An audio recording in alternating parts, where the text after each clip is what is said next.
c'est la première fois depuis que je publie les recueils de poèmes, c'est-à-dire depuis 1997, j'ai publié assez tardivement, j'avais 53 ans, mais depuis ça n'a pas arrêté, que je fais une table de matière. Alors ça veut dire qu'il y a une unité, il y a un sens, une orientation vers un sens, hein, non pas un message, mais là, j'en parlerai tout à l'heure à propos de la poésie, il y a une unité fondamentale. Bon. Et d'autre part, il y a aussi chez moi, même dans ma poésie, puisque j'ai aussi écrit des romans et du théâtre, un côté narratif. Donc une poésie qui part de A et qui va à C, ou D, c'est-à-dire qui un début et une fin. Puis contrairement aussi à tous mes recueils précédents, il n'y a aucune dédicace. Aucun poème n'est dédicacé à quelqu'un, aucune dédicace globale. C'est dire que ce recueil est personnel, éminemment personnel, puisque j'étais confronté à la possibilité de mourir prochainement, tandis que j'observais autour de moi parmi mes plus proches, et puis aussi dans la société, le délitement et l'angoisse qui montait avec la pandémie. Donc la maladie a correspondu d'ailleurs à la pandémie. Les sources d'inspiration, c'est d'abord cette circonstance. J'ai vu la flèche de Notre-Dame tomber quand j'étais dans une chambre d'hôpital. Le deuxième élément déclencheur, alors que j'aurais dû être en convalescence, mais j'étais en Espagne, pour ma convalescence, c'est les peintres espagnols que j'ai vus au Prado, à Tolède et à Avila. C'est-à-dire Guernica, Picasso, le Greco et Velázquez, essentiellement. Et ces peintres, je l'ai mis en rapport avec l'incendie de Notre-Dame, à partir d'un facteur commun qui est le vide. Et le vide, c'est précisément ce qui a construit ce recueil.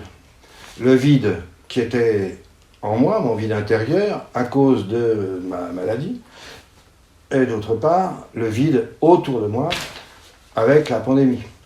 Et pas seulement la pandémie dans la mesure où elle révélait nos propres faiblesses, pour ne pas dire notre décadence. Donc, c'est un recueil qui, à la fois, est personnel et qui, en même temps, intègre le monde. Ces peintures, je les ai décrites dans les poèmes, puisque c'est eux ce sont eux, ces tableaux, qui m'ont inspiré. Et je les décris par un procédé qui s'appelle, en termes grecs, ekphrasis, mais je l'avais déjà fait à propos de mes propres gravures. J'avais, en effet, dans mes recueils de gravures, gravure à poème, j'avais en effet décrit de façon poétique mes propres gravures. Donc je l'ai fait aussi ici avec les tableaux. Voilà. D'autre part, ce qui m'inspire, c'est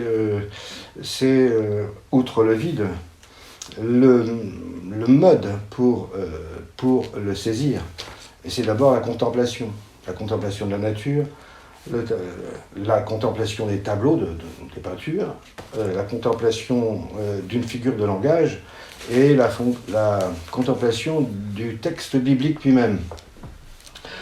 Et puis, trois autres sources d'inspiration qui ont pris le relais. Léonard de Vinci, à travers la Madone, la Vierge au Rocher. Et c'est le thème des flux, du mouvement. Et puis l'amour un peu partout dans le livre, l'amour à la femme, l'amour sensuel, dans son application physique, charnelle et aussi mystique, comme on le verra à la fin, comme on le verra dans la fin du recueil, puisque je fais parler la Vierge Marie et que j'invoque l'Esprit Saint. D'ailleurs, le dernier vers, c'est celui-ci. Après avoir évoqué la faillite de nos politiques, toute politique aujourd'hui renfloue des épaves, l'érosion de nos falaises dessine la sainte face. Alors je m'inscris dans une filiation. C'est d'abord celle de Baudelaire, hein, le poète qui ouvre à notre modernité. Puis aussi Hugo, beaucoup de poètes, hein, Rimbaud, Péguy, Claudel. Mais un poète qui m'a beaucoup marqué dans mon initiation poétique, alors que j'étais relativement jeune encore, c'est Pierre-Jean Jouve, un poète un peu méconnu aujourd'hui, et pourtant un très grand poète. Bon, et puis alors il y a aussi des poètes plus connus, Paul Celan, Yanis Ritsos, Rilke bien sûr, et Jacqueline Frédéric-Frié, qui est un poète qui est décédé il y a une dizaine d'années maintenant, et qui m'a accompagné pendant 12 ans, poète également mystique, qui a eu les honneurs des éditions du Mercure de France, mais peu connu cependant, et qui m'a en tout cas accompagné. Alors la poésie vient de poién, du grec poién, qui veut dire faire. Autrement dit, dans le verbe, il fait ce qu'il dit. Alors, il faut donc travailler le matériau de la langue, non pas pour illustrer, incarner une idée, mais ce qui échappe justement à mon intelligence. Alors, il y a là au départ une émotion, et c'est précisément parce que je ne la comprends pas, je ne sais pas d'où elle vient, je ne sais pas ce que signifie ce premier vers, qui vient des dieux, comme dit Paul Valéry. C'est justement parce que je ne le comprends pas que je vais essayer d'en percer le mystère, en quelque sorte. D'où le travail, au sens même de métier.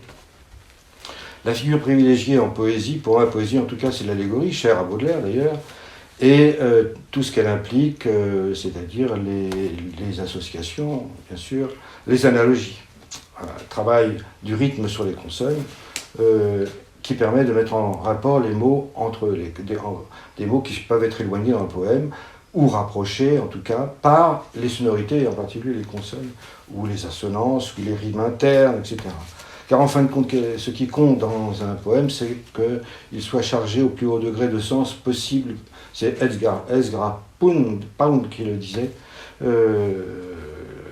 La forme, en somme, semble décider pour nous. C'est son sens secret, c'est une maîtresse tyrannique. On ne sait pas où elle nous mène. Et c'est seulement après que nous découvrons que des lecteurs aussi nous font voir des choses, des sens, des ouvertures que nous n'avions pas nous-mêmes perçues. Ces thèmes et motifs symboliques, alors les thèmes, j'en ai pas parlé parce que justement j'ai pas eu le temps, les thèmes sont les éléments fondamentaux, la terre, l'air, le ciel, le feu, et le mouvement, et puis les motifs, alors les motifs comme on entend en musique, l'oiseau, le rocher, l'arbre, la rose, le cygne, le vent, la plume, etc. Donc ces thèmes et motifs symboliques constituent mon univers mental, mais il est emprunté aux archétypes universels. Et si je parle de contemplation, ma poésie n'est pas une leçon de vie, une posture, une sagesse, sûrement pas, simplement une expérience qui m'a fait côtoyer le vide, mon propre vide, qui m'a fait mesurer aussi notre commune misère confrontée aux exigences de l'amour et les enjeux qui sont devant nous, notre civilisation, enjeux anthropologiques et surtout spirituels.